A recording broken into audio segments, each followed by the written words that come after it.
네, 오늘은 18절부터 22절까지 말씀을 중심으로 바랄 수 없는 중에 바라는 믿음, 이런 제목으로 함께 하나님의 말씀을 나누도록 하겠습니다. 로마서 전체의 핵심 주제를 복음에 나타난 하나님의 의로 보고 그 말씀을 가지고 나머지 성경 구절 전체에 함께 적용하면서 지금 말씀을 살펴보고 있는 중입니다. 복음에는 하나님의 의가 나타나서 믿음으로 믿음에 이르게 하나니라고 17절에 1장 17절에 기록하고 있는데, 그 예로 드는 것이 4장에서 아브라함의 믿음의 이야기를 예로 들고 있는 것입니다. 오늘 18절 말씀해 보시면, 아브라함이 바랄 수 없는 중에 바라고 믿었으니 이는 내 후손이 이와 같으리라 하신 말씀대로 많은 민족의 조상이 되게 하려 하심이라. 네, 바랄 수 없는 중에 믿었는데 그 내용이 뭐냐면 내 후손이 많은 민족의 조상이 되게 하려 하심이라 하시는 이 말씀을 사실 바라기가 어려웠다 하시는 말씀입니다. 왜냐, 19절에 보니까 그가 백세나 되어서 자기 몸이 죽은 것 같고 사라의 태가 죽은 것 같음을 이미 알았기 때문이죠. 네, 자기의 몸도 죽은 것 같고 사라의 태도 죽은 것 같은데 아직 자기 두 사람의 몸에서 난 아들은 없고, 그러니 당연히 하나님이 너가 많은 민족의 조상이 되리라 하신 그 말씀이 이루어질 거라고 바라기는 좀 어려웠던 상황이었습니다. 당시에 아무리 오래 살았다 한다 할지라도 이미 자기 몸이 죽은 것 같고 사라의 태도 다쳤는데 어떻게 애를 낳을 수 있다 이렇게 생각할 수 있을까요? 우리 삶에도 아브라함처럼 이렇게 바랄 수 없는 상황들이 많이 있습니다. 치유가 불가능해 보이는 질병이 있을 수 있고요. 회복이 불가능해 보이는 여러 다른 사람들과의 관계가 있을 수 있고요.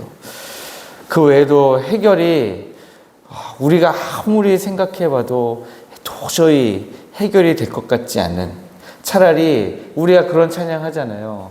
응답하신 기도 감사, 응답하지 않으신 기도도 감사, 이렇게 우리가 찬양하는 것처럼, 그래, 이것은 하나님의 응답을 안 하시는 기도인가 보다.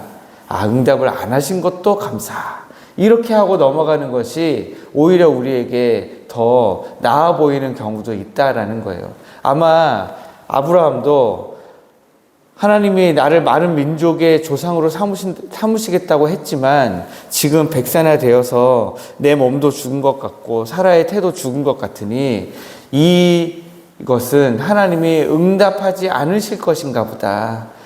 그래, 그것도 감사하자. 아마 이렇게 생각했을 수도 있을 것 같습니다. 그런데 하나님이 우리의 모든 기도에 결국은 다 응답하십니다. 네, 그것이 하나님의 약속이죠. 중요한 것은 여러분, 응답하는 기도와 응답하지 않으시는 기도의 차이는 뭐냐면 어떤 약속을 붙들고 기도하느냐라는 차이입니다.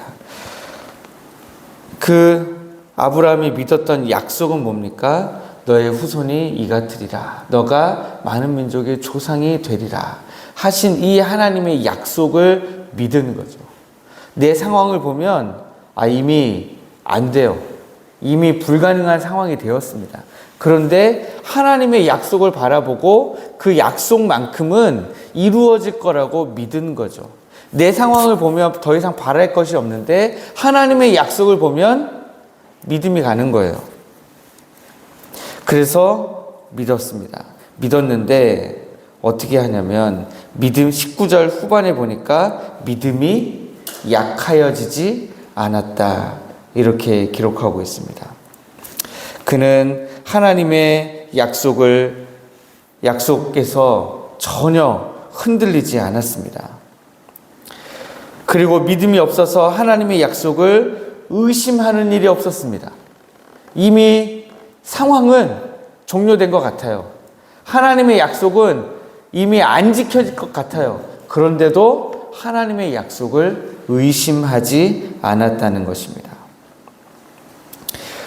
그냥 의심하지 않은 정도가 아니라 그 믿음으로 더욱더 견고하여져서 하나님께 영광을 돌렸대요.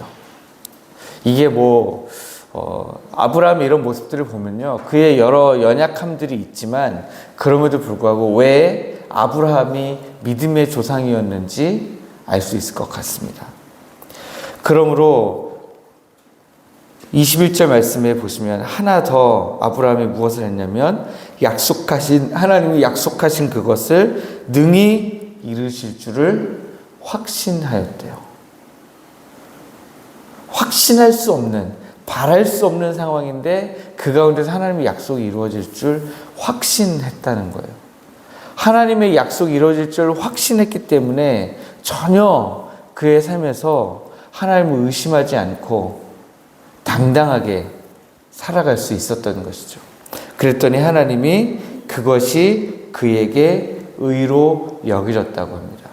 하나님이 약속하신 것을 그냥 믿었는데, 바랄 수 없는, 더 이상 하나님이 약속을 이루어 주실 것이라고 바랄 수 없는 상황이 되었음에도 불구하고 하나님이 약속하신 그것을 이루실 줄 믿고 끝까지 확신 가운데 있었는데, 그 모습으로, 그냥 확신 가운데 있는 모습 그것 자체로 하나님이 그것을 아브라함에게 너가 참 의롭구나 라고 여겨주셨다는 거예요.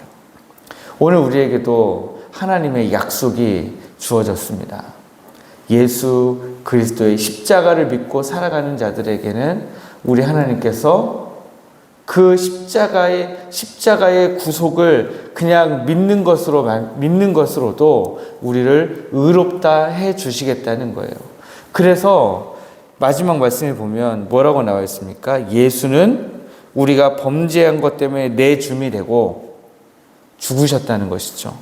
또한 우리를 의롭다 하시기 위해서 다시 살아나신 거예요.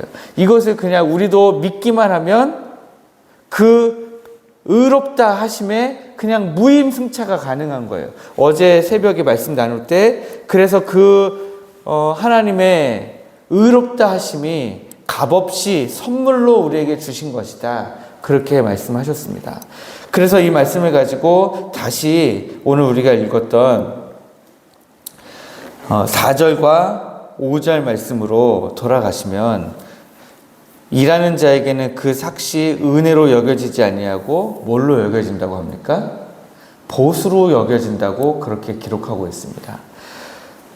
이게 하나님이 싫어하시는 거예요. 하나님은 하나님 앞에서 우리가 뭔가를 막 하고 거기에 대해서 주어지는 하나님의 은혜를 은혜로 여기지 않고 내가 당연히 이렇게 일했으니까 하나님이 주시는 것이지 라고 보수로 여기는 것을 정말 너무 싫어하시는 거예요. 하나님은 우리가 하나님으로부터 값없이 선물을 받았다라는 느낌을 가지는 걸 원하시는 거예요. 우리가 뭔가 하나님으로부터 대가를 받는 인생이 되어서는 안 된다는 것을 말씀하고 계시는 것입니다. 그래서 5절 말씀을 보시면 이를 아니할지라도 경건하지 아니한 자를 의롭다 하시는 이를 믿는 자에게는 그의 믿음을 의로 여기신대요. 아무 일을 하지 않아도 경건하지 아니한 자를 의롭다 하시는 그분을 믿는 것만으로도 너가 참 의롭다, 그렇게 말씀하신다는 거예요. 그러니까 여러분, 중요한 것은 무엇입니까? 무엇을 했느냐가 중요한 것이 아니라 하나님 주신 약속을 내가 의심하지 않고 굳게 서서 확신 가운데 믿느냐 하는 것이 중요하다는 거예요. 여러분, 약속을 붙들고 믿으십시오. 영생에 대한 약속뿐만이 아닙니다. 성경에 얼마나 많은 약속들이 기록되어져 있습니까?